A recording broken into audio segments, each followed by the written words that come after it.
कुछ टाइम पहले ही जो है Motilal Oswal S&P US based 500 index का NFO आया था, तो काफ़ी लोगों ने उसके लिए जो सब्सक्रिप्शन की थी, क्योंकि लोग एक्साइटेड थे कि हमें US का कंपनीज़ में इन्वेस्टमेंट करना है, बड़ी बड़ी कंपनीज़ में इन्वेस्टमेंट करना है। तो काफ़ी लोगों ने इन्वेस्टमेंट की भी और काफ़ी अच्छा फंड था, मैंने खुद की है इन्वेस्टमेंट उसमें। बट आपका जो ध्यान है एक बात पर नहीं है कि मोतीलाल ओसवाल का ऑलरेडी एक इंटरनेशनल फंड है, US बेस्ड ही फंड है, तो वो उसका नाम है बाबूजी मोतीलाल ओसवाल NSADQ 100 FOF। तो NSADQ एक US बेस्ड इंडेक्स है और FOF है ये फंड मतलब कि फंड ऑफ फंड्स। तो फंड ऑफ फंड ना किसी सिक्योरिटीज में इन्वेस्टमेंट करते हैं, ना ही बॉन्ड्स में, ना ही गोल्ड में, और ना ही किसी स्पेसिफिक चीज़ में इन्वेस्टमेंट करते हैं ये, बल्कि किसी फंड में इन्वेस्टमेंट करते हैं, किसी और फंड की यूनिट्स में इन्वेस्टमेंट करते हैं। तो वो चाहे ETF हो या फिर कोई और स्पेसिफिक फंड हो जिसमें फंड इन्वेस्टमेंट करके रिटर्न्स जनरेट करते हैं। तो ये जो फंड है जनरली जो है Motilal Oswal NSADQ 100 ETF fund में इन्वेस्ट की यूनिट्स में इन्वेस्टमेंट करके वहाँ से रिटर्न्स निकालते हैं। तो ETF भी म्यूचुअल फंड्स की तरह ही होता है। इसको हम ETF जो है स्टॉक एक्सचेंजेस पर ट्रेड कर सकते हैं, बाय कर सकते हैं, इंट्राडे ट्रेड कर सकते हैं वहाँ से। तो काफ़ी अच्छा होता है ETF। तो चलिए पहले बात आगे की बात बताने से आपको कि NSADQ फंड के बारे में, NSADQ 100 FOF के बारे में बताने से पहले आपको थोड़ी सी NSADQ इंडेक्स के बारे में बता दें। तो NSADQ is an American stock exchanges located at 1 Liberty plaza in New York city.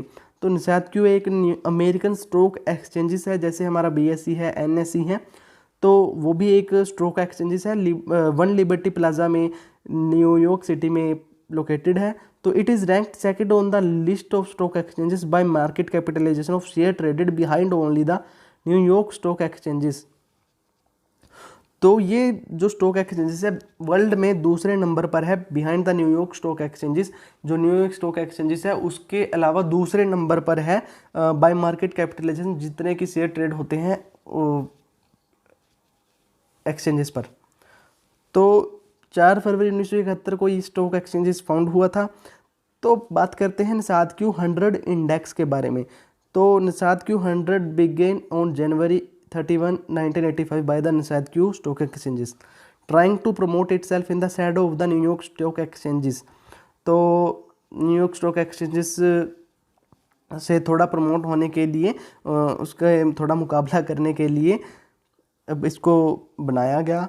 तो the index which consists of industrial technology, retail, telecommunication, biotechnology, health care, transportation, media and service.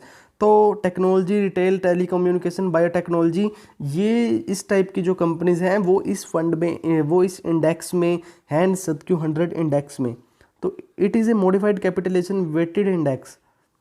The stocks weight in the index are based on their market capitalization with certain rules capping the influence of the largest components। तो देखिए जो index में companies हैं वो अपनी capitalisation के wait के हिसाब से हैं। जो सबसे बड़ी कंपनीज हैं, लार्ज कंपनीज हैं, वही इस इंडेक्स में लिस्टेड हैं। तो फर्दर अपनी बात पर बढ़ते हैं, बात करते हैं FOF के बारे में, NSADQ 100 FOF के बारे में। तो लॉन्च डेट है, जब से फंड लॉन्च हुआ है 29/11/2018 को फंड लॉन्च हुआ था। तो काफ़ी पुराना फंड नहीं है, अभी 2 साल ही हुए हैं। तो स्कीम टाइप ओपन एंडेड है। फंड मैनेजर हैं जो अभिरूप मुखर्जी, आशीष अग्रवाल जी और स्वप्निल P मयकर जी हैं। तो एग्जिट लोड है नील है, एग्जिट लोड नील मिल जाए और क्या होता है, जब भी हम इन्वेस्टमेंट करते हैं तो एग्जिट लोड और टैक्स वगैरह तो हम चेक करते ही हैं। तो टैक्स भी कुछ नहीं लगेगा आपको, जब मर्जी इन्वेस्टमेंट से रिडीम कर सकते हैं आप अलॉटमेंट होने के बाद। तो मिनिमम इन्वेस्टमेंट है जो 500 रुपये है, आप मिनिमम इन्वेस्टमेंट कर सकते हैं, और मिनिमम SIP 500 रुपये से ही शुरू कर सकते हैं। आपको एक बात बताऊं, मेरे को जो मोतीलाल ओसवाल AMC है उनकी यही खासियत अच्छी लगती है कि मिनिमम जो है 500 रुपये से ही इन्वेस्टमेंट स्टार्ट हो जाती है इनके फंड्स में। और मोतीलाल ओसवाल S&P 100 500 इंडेक्स आया था जो, वो भी 500 से ही आप मिनिमम जो है सब्सक्रिप्शन कर सकते थे। तो होल्डिंग्स हैं जो मैंने आपको बता दिया कि Motilal Oswal NSAID Q 100 ETF में ही वहाँ पर ही यूनिट्स बाय करते हैं, वहीं पर से रिटर्न जनरेट करते हैं। तो फंड साइज है जो 298 करोड़ है फंड का टोटल AUM। NAV है जो 13.96 पैसे है 24 अप्रैल के अकॉर्डिंग। तो रिटर्न्स के बारे में बात करें तो 1 मंथ में एक महीने में 18.56% की रिटर्न्स मिली हैं, और एक साल में 20.38% की रिटर्न, एक साल में 26.86% की रिटर्न्स।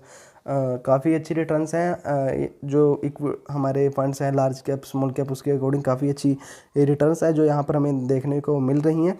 तो चलिए वो भी देखते हैं। मोतीलाल ओसवाल NSAID Q जो ETF है उसकी रिटर्न्स के बारे में बात करते हैं, क्योंकि जो ये फंड है वो किस में इन्वेस्टमेंट करता है, ETF में। Motilal Oswal NSAID Q 100 ETF में इन्वेस्टमेंट करता है।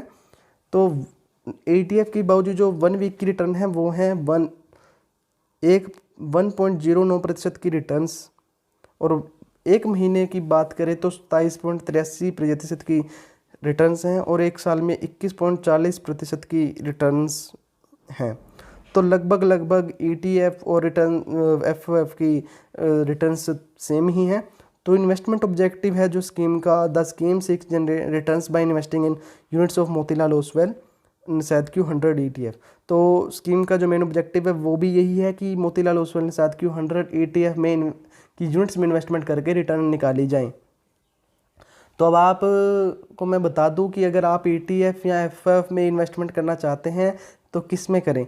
अगर आपको नॉलेज अच्छी है स्टॉक्स के बारे में और आप ट्रेडिंग करते हैं या इन्वेस्टमेंट करते हैं तो आप ETF में डायरेक्ट इन्वेस्टमेंट कर सकते हैं। तो आप वहाँ पर आपको थोड़ा जो इम्प्रूवमेंट रिटर्न्स में देखने को मिलेगा। और अगर आपको नॉलेज कम है थोड़ी तो आप FOF में इन्वेस्टमेंट कर सकते हैं। तो काफ़ी अच्छा फंड है। और अभी S&P 500 इंडेक्स फंड भी लॉन्च जो अलॉटमेंट होने वाली है, तो जब भी अलॉट हो जाएगा उसके ऊपर भी मैं वीडियो बनाऊंगा, तो बात करूंगा यहीं पर। अगर वीडियो अच्छा लगा तो वीडियो को लाइक कर दीजिए और चैनल को सब्सक्राइब कर दीजिए।